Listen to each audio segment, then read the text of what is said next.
Mesdames et messieurs, bonsoir et merci de nous rejoindre dans cette édition spéciale consacrée au conflit russo-ukrainien. 11 jours de l'opération russe en Ukraine, les événements s'accélèrent, les troupes russes progressent sur le terrain, avançant cette fois vers Odessa. Des informations rapportées par l'Ukraine. La contradiction des déclarations pose le problème de la véracité des informations et leur crédibilité. Le flou persiste devant l'absence de diversification de sources et de canaux médiatiques, laissant les populations prisonnières d'un seul et unique son de cloche. L'on parle en dépit de tout du troisième round des négociations, 3 prévus d'eux-mêmes, même si l'on sait que c'est le rapport de force sur le terrain qui déterminera le sens de ces négociations. Le danger nucléaire rôde comme un mauvais spectre d'une mauvaise ou d'une catastrophe nommée Tchernobyl.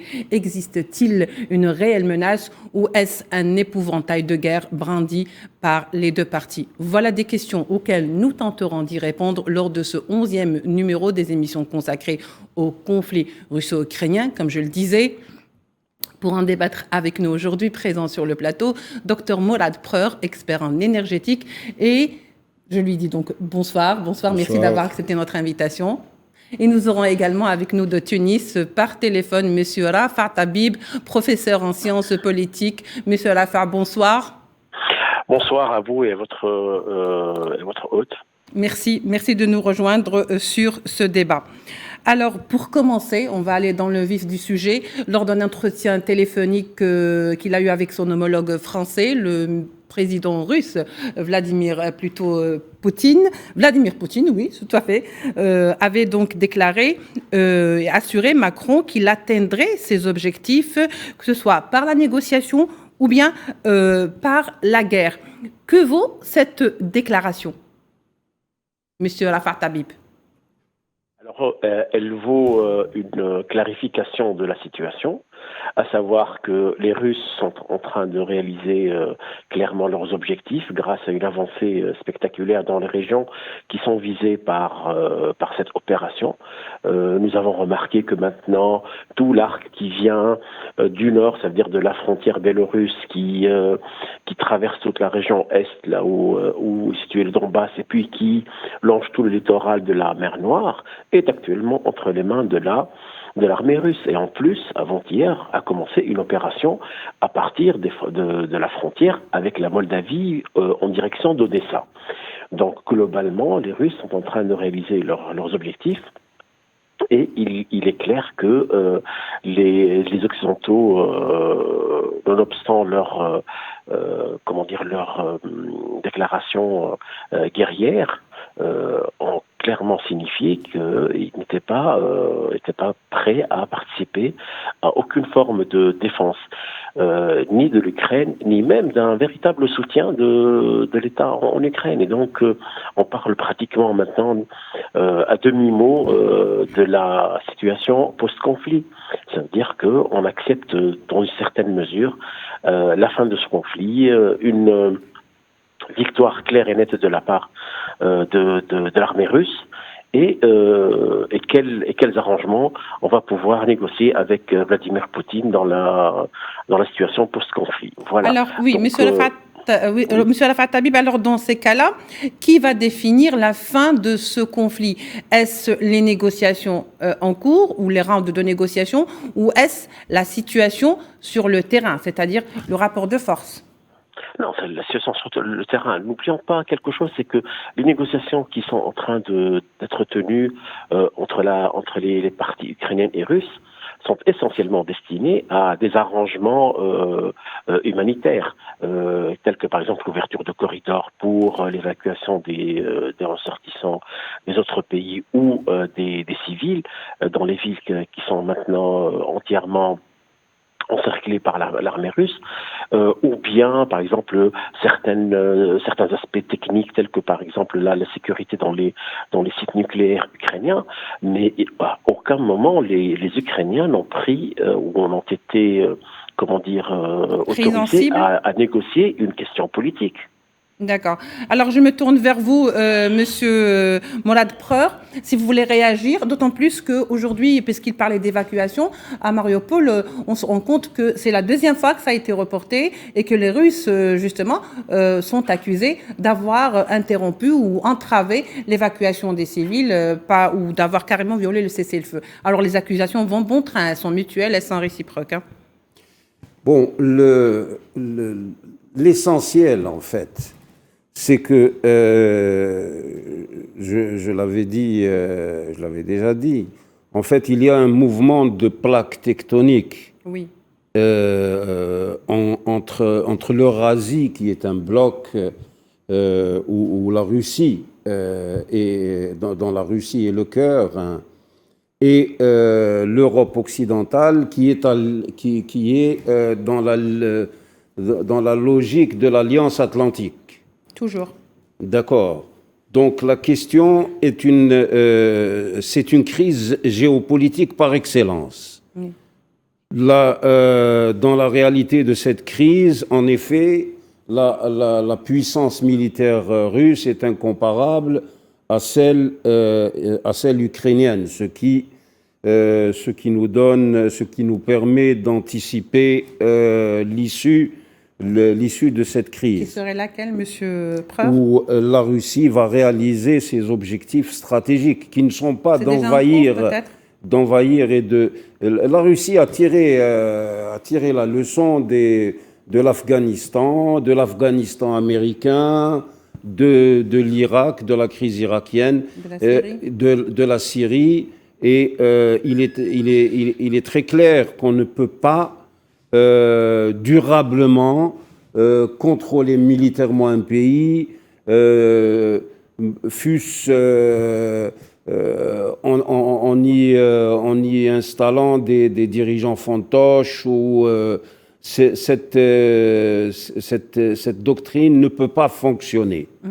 Alors, et donc la Russie ne veut absolument pas envahir et contrôler l'Ukraine. Ce n'est pas l'objectif, au fait. Ses objectifs stratégiques, c'est de repousser l'OTAN aux limites auxquelles les présidents américains qui sont en fait le président Bush père, et donc qui sont les dirigeants de l'OTAN de fait, s'étaient engagés avec la chute de l'Union soviétique. Oui. Voilà, donc on va y revenir justement à cet aspect, mais bien avant, restez avec nous, on va écouter tout de suite la déclaration du président ukrainien Volodymyr Zelensky, qui relance à nouveau et qui dit que les Russes vont bombarder Odessa, un autre théâtre où vont se dérouler les combats. Ils s'apprêtent à bombarder Odessa. Odessa. Les Russes sont toujours venus à Odessa. Ils n'ont toujours ressenti que de la chaleur à Odessa. Que la sincérité. Et maintenant, des bombes sur Odessa, l'artillerie contre Odessa, des missiles sur Odessa, ça sera un crime de guerre, ça sera un crime historique. Oui, alors je reviens vers vous, monsieur Rafah Tabib. Aujourd'hui, on parle du bombardement éventuel de Odessa, et on a vu aussi les déclarations du président ukrainien Volodymyr Zelensky, qui donc met en garde l'Europe contre un éventuel bombardement. Alors que, on l'a vu lors de cet appel téléphonique dont je venais de parler tout à l'heure, le président russe avait également, en plus d'avoir dit qu'il avait deux options, la guerre ou la négociation, qui était prêt aux deux, mais il avait rassuré, il a dit que ce n'était pas l'objectif, ni d'abord de bombarder les centrales nucléaires, et encore mieux de bombarder certaines villes, y compris Odessa. Oui, mais j'aimerais réagir un peu à chaud à ce que le président Volodymyr Zelensky a dit à propos des Russes. Il a dit les Russes sont toujours venus à Odessa. J'aimerais rectifier un peu cette déclaration, parce que les Russes sont à Odessa. Odessa est une ville russophone. Odessa est habitée à près de 70% de la minorité russe. Et ce qui n'a pas été dit pendant cette guerre, c'est que dans certaines régions d'Ukraine, ça a été un soulèvement de la minorité russophone en Ukraine contre le pouvoir nationaliste et parfois même fasciste, pour ne pas dire autre chose, qui est à Kiev. Et la stratégie russe maintenant en Ukraine, c'est d'occuper Odessa parce que c'est le dernier port commercial que l'Ukraine a sur la mer Noire. Une fois ce port occupé, c'est une asphyxie totale de l'économie ukrainienne. Et ça, les Occidentaux le savent. Ils ont énormément peur de ça parce qu'il suffit maintenant d'arrêter les échanges au niveau de ce port commercial pour que l'Ukraine soit réellement isolée du reste du monde et il ne reste plus que les frontières Elle deviendra avec la Pologne, en quelque sorte une enclave russe quelque part. Oui, Ou mais une enclave regardez, européenne. tout le littoral de la mer Noire en Ukraine est russophone. Ça veut dire ça va pratiquement de la De la frontière Crimée russe jusqu'à la Moldavie. Et Odessa est une ville, maintenant je parle là du point de vue géostratégique, est une ville qui est déjà occupée. Ça veut dire qu'il n'a même pas besoin de bombarder. Elle lui est déjà acquise, c'est ça que vous voulez dire, monsieur Oui, Arafat? totalement. Non seulement acquise au niveau C'est un de la peu comme la population, Crimée. mais c'est une ville qui ne peut pas avoir les moyens de se défendre parce que non seulement elle est encerclée au niveau du territoire terrestre, mais surtout à partir de la mer. Et nous savons que la marine russe en mer Noire est l'une des plus puissantes du monde. Oui. Alors, vous souhaitez réagir, monsieur Preur? Oui, bon, d'abord le ton pathétique, Oui, je dirais absolument. même théâtral. Puis c'est un comédien d'abord. Je pense qu'il continue un petit peu à jouer de son rôle. profession, si vous voulez, est en décalage avec la gravité de la situation. Absolument, absolument. Ouais. D'abord, comme le dit notre ami Arafat, il n'y a pas de bombardement. Lorsque l'on entend le président ukrainien, on a l'impression que c'est carrément un appel de détresse. Que c'est un tapis de que bombes Odessa est en feu et à sang.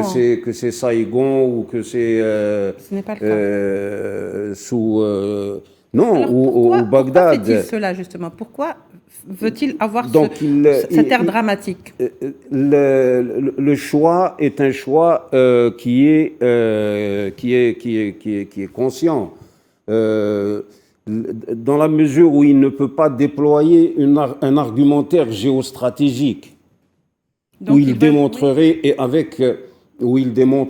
y compris la profondeur historique de l'Ukraine, et donc la caractéristique d'État national qui a des fondements historiques, qui se distingue de la Russie, donc sa morphogénèse, son ethnogénèse, comment l'État s'est formé, l'État-nation, sur le modèle des États-nations de la révolution industrielle. Oui. Dans la mesure où il n'est pas en mesure de déployer un tel argumentaire, parce que il ne le peut pas, hein. Donc nous voyageons dans le registre de l'émotionnel, et là avec des contre-vérités. Les Russes n'ont pas, il n'est pas dans leur doctrine, ni même dans leur stratégie dans leurs objectifs stratégiques, actuellement dans la guerre en Ukraine, de raser l'Ukraine de la carte, de raser Odessa de la carte. Alors, ça n'est pas dans la logique de cette guerre. Oui. Une guerre de position. J'ajoute un mot, si vous me le permettez. Et la communication est un acte de guerre. Il faut le savoir. C'est un outil de guerre, oui. Vous faites bien de le dire, parce que de toute façon, on va y revenir. Je disais, est-ce qu'aujourd'hui, Zelensky, sachant pertinemment que les troupes russes sont en train de gagner du terrain sur plusieurs fronts, et pas les moindres, et pas n'importe lesquels, puisque ce sont des fronts très stratégiques, on l'a vu, le bassin du Donbass avec Donetsk et Lugansk. On l'a vu du côté de la Crimée, Mariupol, qui est un port stratégique. On l'a vu également aujourd'hui avec Odessa, qui donc donne sur la mer Noire. Donc ce sont des points très stratégiques. Est-ce que c'est par dépit, sachant pertinemment que quelque part c'est perdu d'avance, ou est-ce que ça répond à une stratégie qui chercherait à je vais employer le mot, amadouer un petit peu l'Europe occidentale? Vous me permettrez de marquer une certaine distance par rapport à cette analyse. Pourquoi? Oui. Parce que ceci suppose que Zelensky, c'est quelqu'un qui est en train de défendre sa patrie, qu'il a une attitude nationaliste et patriote. Alors là, bon, je m'excuse, mais moi je lis la chose de manière totalement différente. Zelensky s'inscrit totalement dans une perspective et une tactique occidentale. Il roule pour l'Occident. Ça veut dire qu'il est en train de faire ce que les Occidentaux lui demandent. Et ce que les Occidentaux lui demandent aujourd'hui, c'est uniquement de faire perdurer au maximum cette guerre, quitte à voir son armée se faire tuer par les Russes, de vouloir, comme vous dites, parler de manière qui est plutôt émotionnelle plutôt que stratégique en parlant de cette guerre. Et trois, on l'a remarqué, maintenant ceux qui sont dans les premières lignes en Ukraine à se battre contre les Russes, ce n'est pas l'armée ukrainienne. Ce sont les groupes de nazis ou de néo-nazis et même de mercenaires qui affluent maintenant vers l'Ukraine. Ce qui est demandé par l'Occident, c'est que cette guerre s'enlise au maximum pendant quelques semaines ou quelques mois afin de pouvoir agir directement sur Poutine. L'objectif étant la Russie et non la défense de l'Ukraine. Oui, je vais réagir d'ailleurs sur une phrase que vous venez de dire. Le fait, vous dites qu'il est à la solde des Occidentaux et que l'objectif des Occidentaux, c'est de faire perdurer cette guerre. Alors, je ne peux pas laisser passer cette phrase. Alors, en quoi est-ce profitable aujourd'hui pour les Occidentaux que cette guerre perdure dans le temps? C'est à moi que vous posez la question. Oui, monsieur Alafar, oui. Oui. Alors, je reviendrai vers vous tout à l'heure, monsieur. Faire perdurer la guerre, c'est essayer dans la comment dire, en quoi est-ce profitable pour l'Occident, bien sûr, acquérir le soutien de certains pays, l'Inde, peut-être la Chine, etc., même si c'est très très difficile à envisager, à les avoir du côté des Occidentaux pour pouvoir peser sur la Russie et probablement même participer à quelques sanctions. En plus, n'oublions pas quelque chose, c'est que l'Occident ne tient vraiment plus à l'Ukraine. Il sait pertinemment qu'il a déjà perdu. Il sait pertinemment que ce pays-là va être démembré et que son territoire va être fragmenté entre la Russie et d'autres pays de la région.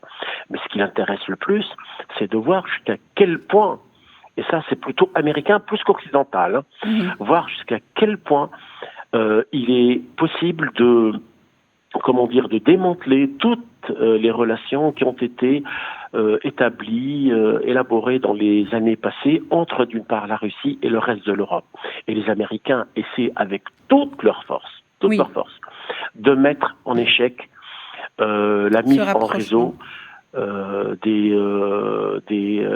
comment on appelle ça, des gazoducs entre la Russie et le reste de l'Europe, uniquement dans le but de rester comme étant le premier, sinon le seul fournisseur de gaz et d'énergie pour les Européens. Je me tourne vers vous, monsieur Mourad Preur. Je vois que vous voulez absolument réagir, donc je vous le laisse faire. Oui, bon, c'est-à-dire qu'il faut regarder le fil conducteur de la politique étrangère américaine depuis la Seconde Guerre mondiale et même avant. Donc, les grandes thèses des géopolitologues anglo-saxons, de l'amiral britannique Mackinder, de l'américain Speakman, et qui considèrent et qui ont été reprises par Zbigniew Brzezinski, par Henry Kissinger, et qui ont inspiré la politique étrangère américaine jusqu'à aujourd'hui, qui considèrent que le bloc eurasiatique ne doit pas se joindre avec le bloc continental européen, parce que le bloc eurasiatique a la capacité de s'unir avec la Chine et avec même l'Iran, et former une puissance qui mettrait en danger la puissance américaine. Alors la fameuse thèse de Mackinder, qui est reprise d'ailleurs par Zbigniew Brzezinski dans son livre Le Grand Échiquier, et donc avec en sous-titre La puissance américaine, c'est qui contrôle le Heartland, donc le cœur, l'Eurasie, contrôle l'île monde, qui contrôle l'île monde, contrôle le monde.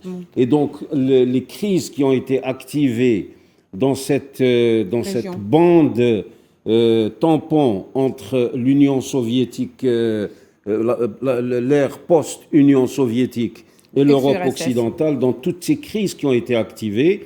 Et le point culminant, ça a été toujours l'Ukraine, qui était la route des gazoducs russes. Ces crises ont pour but de fragmenter, de couper toute possibilité d'alliance entre l'Europe continentale et surtout l'Allemagne. Les États-Unis ont peur, et Brzezinski le dit explicitement. Carrément.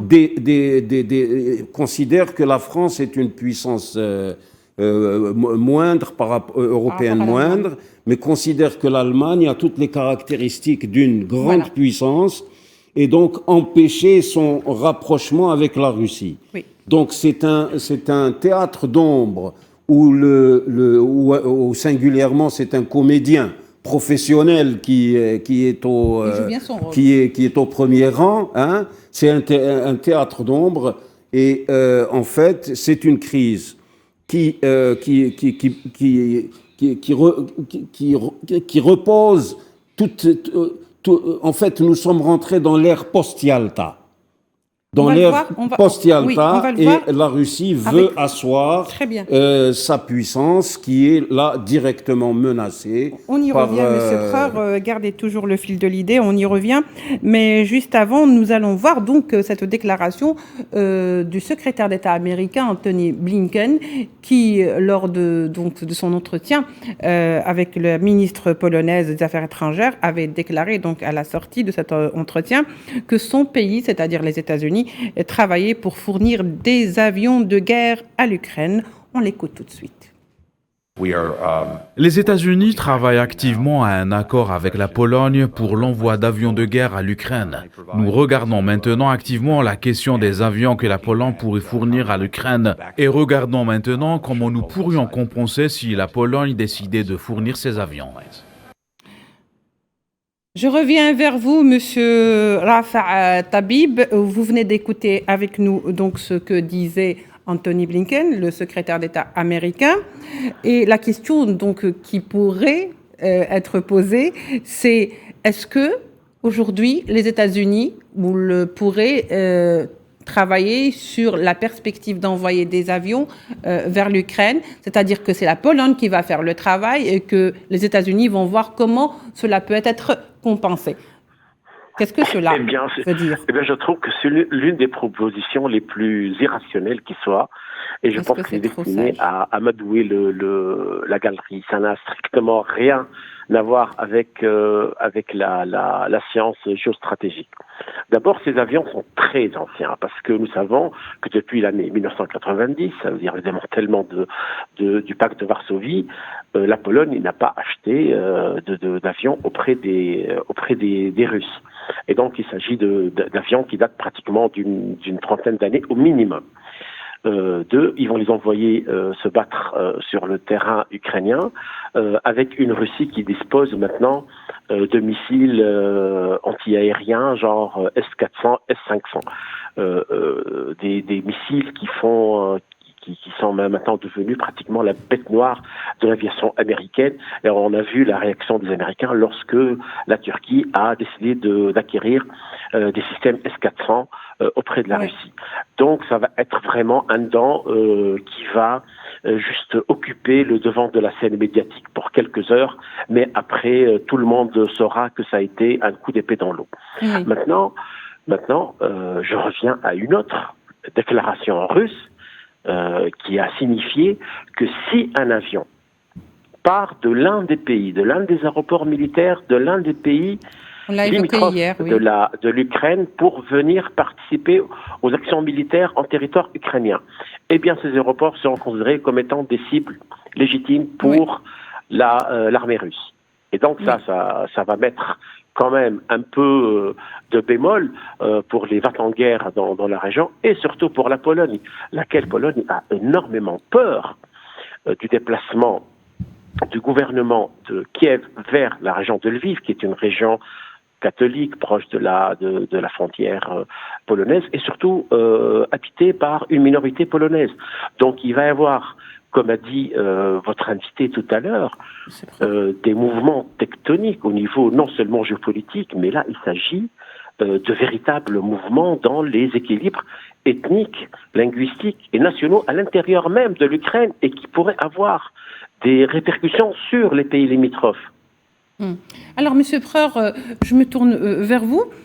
Pourquoi, depuis quelque temps, les déclarations des chefs d'État, des secrétaires d'État, des affaires, des chefs de la diplomatie donc de l'Occident se multiplient et versent toutes ces déclarations versent dans un invraisemblable qui est déconcertant à la limite. Comment la Pologne pourrait aujourd'hui livrer des avions de guerre à l'Ukraine et se récompenser donc automatiquement par les États-Unis, alors que nous savons très bien que finalement la Pologne n'est pas vraiment un pays militarisé.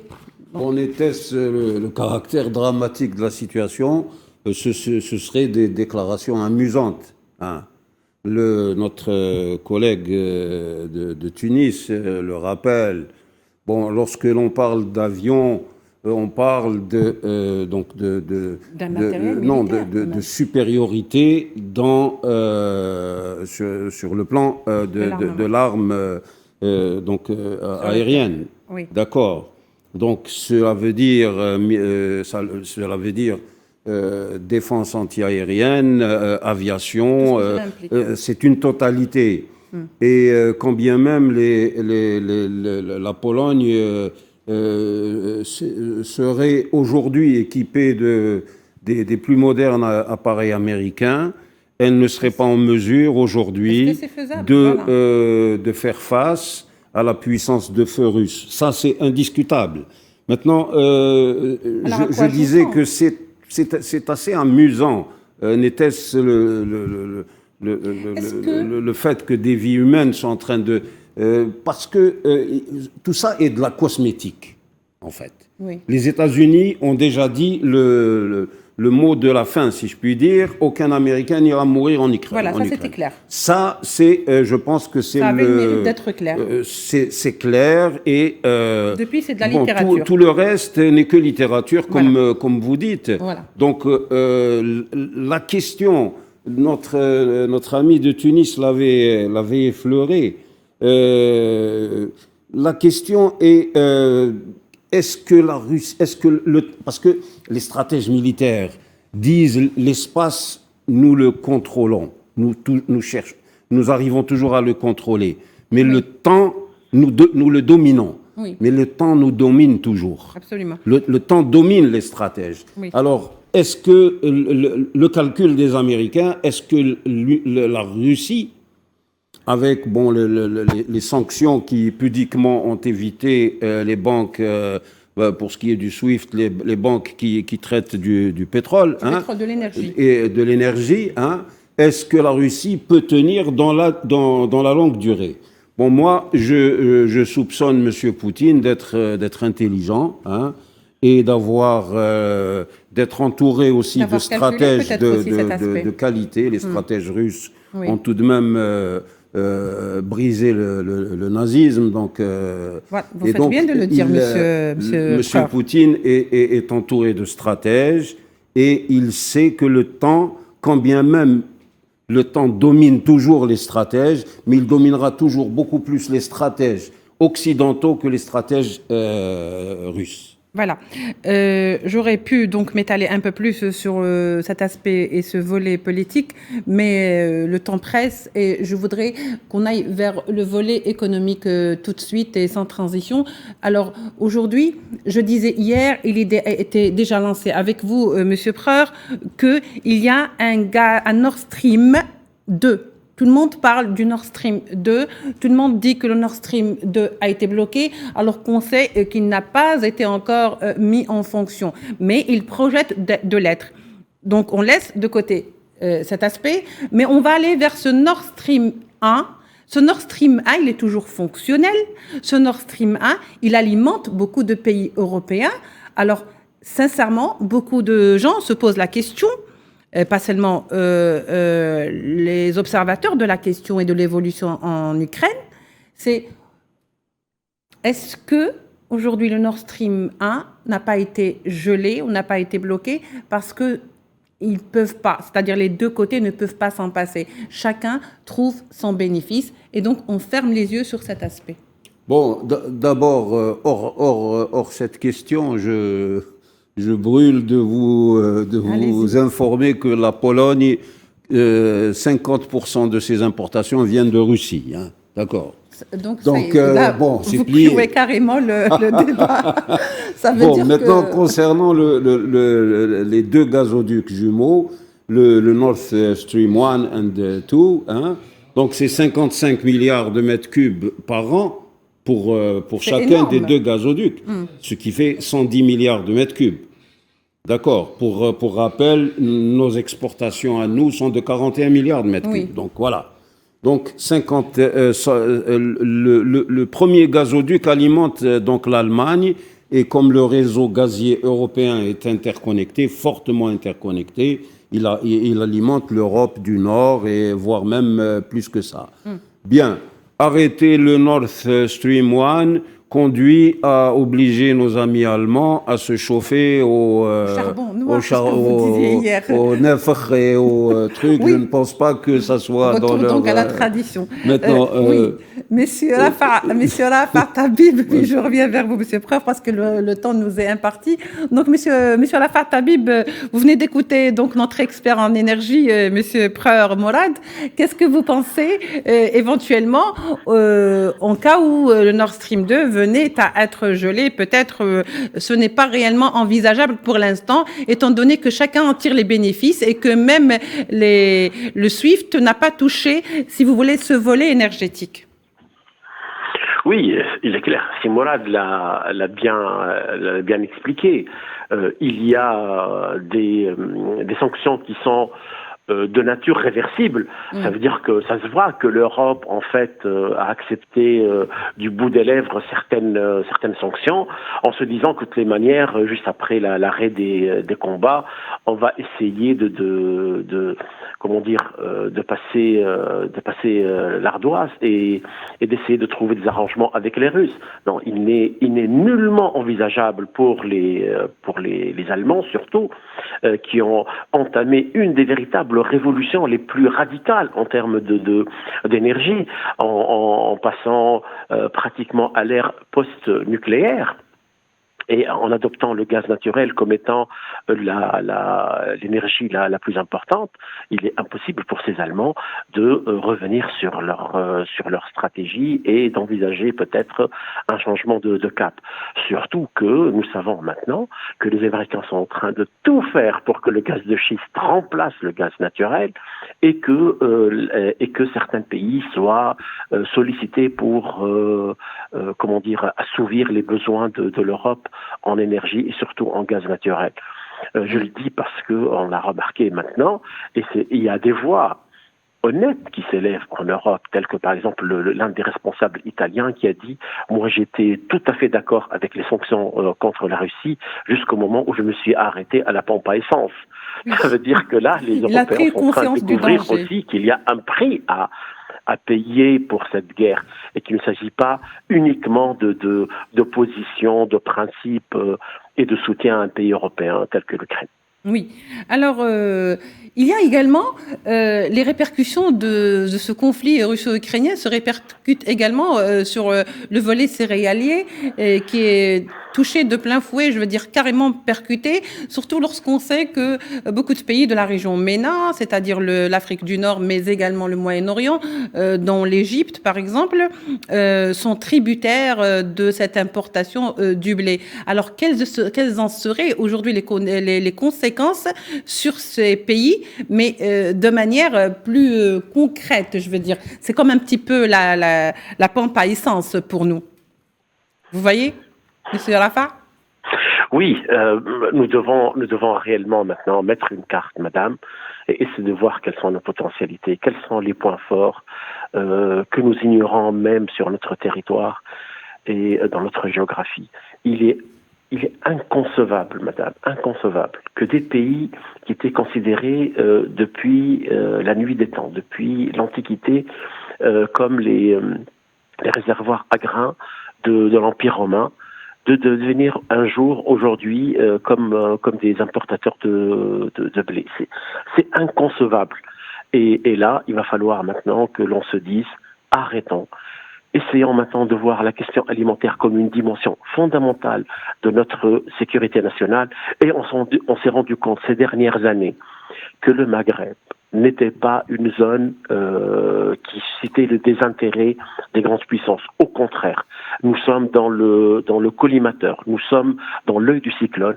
Et pour cela, nous devons revoir nos politiques agricoles de manière radicale, en se disant ce n'est pas une dimension financière, on ne peut pas dire aujourd'hui si c'est rentable ou pas rentable, parce qu'il s'agit de notre sécurité. Je vous remercie, Monsieur Rafaa Tabib. Monsieur Preur, vous souhaitez réagir?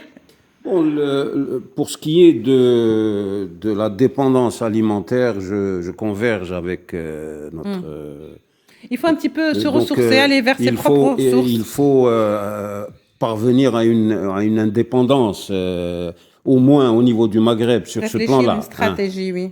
Mais je voudrais, puisque nous sommes dans les questions économiques, dire que cette histoire-là, ça va finir obligatoirement autour d'une table de négociation. Parce que les intérêts sont des deux côtés.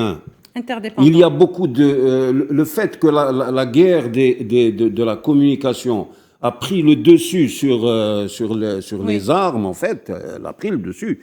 Il faut voir toutes les télévisions, ce qu'elles racontent. Il y a un matraquage les médiatique. Généraux français à la retraite qui s'improvisent analystes et vainqueurs de guerre qui n'ont jamais emporté. Ils se voient déjà vainqueurs. La question, c'est que l'Europe, c'est 33, c'est plus du tiers, 35% de ces importations gazières viennent de Russie. D'Ukraine aussi. De Russie. Oui, vous faites bien de le dire. Oui, de Russie. Donc, la Russie, c'est 5 millions de tonnes 5 millions de barils par jour de pétrole qu'elle déverse sur le marché pétrolier mondial, qui aujourd'hui est en crise. Donc, vouloir tordre le bras à la Russie et se dire, avec le temps, la Russie, Poutine va mettre genou à terre, c'est un jeu dangereux. Et d'ailleurs, nous voyons tantôt les Occidentaux monter dans la surenchère, tantôt mettre de l'eau dans leur vin, et on ne sait plus ce qu'ils... On ne voit pas une stratégie. Une décision claire. Et avec des fantasmes qu'on active, les Russes qui bombarderaient des installations nucléaires, des centrales nucléaires. Mais c'est complètement farfelu, c'est pas possible ce genre de... Carrément dans le délire médiatique. Sur le plan économique, l'Occident, comme on dit, la Russie et l'Occident sont interdépendants. Mais je dirais l'Occident est plus dépendant de la Russie que la Russie n'est dépendante de l'Occident. Merci beaucoup. Et c'est ça la clé Voilà, vous avez tout dit, vous avez bien résumé la situation. Mesdames et messieurs, notre émission arrive à sa fin. Je vous remercie de l'avoir suivi. Mais avant, je remercie également mes invités. Monsieur Mourad Preur, merci d'avoir été avec nous. Je rappelle que vous êtes expert en énergétique. Monsieur Rafaa Tabib, je vous remercie d'avoir été avec nous par le téléphone depuis Tunis. Et merci pour votre contribution. Voilà, il vous transmet donc ses amitiés. Merci à vous de nous avoir suivis. On se retrouve demain pour une nouvelle édition consacrée au conflit russo-ukrainien.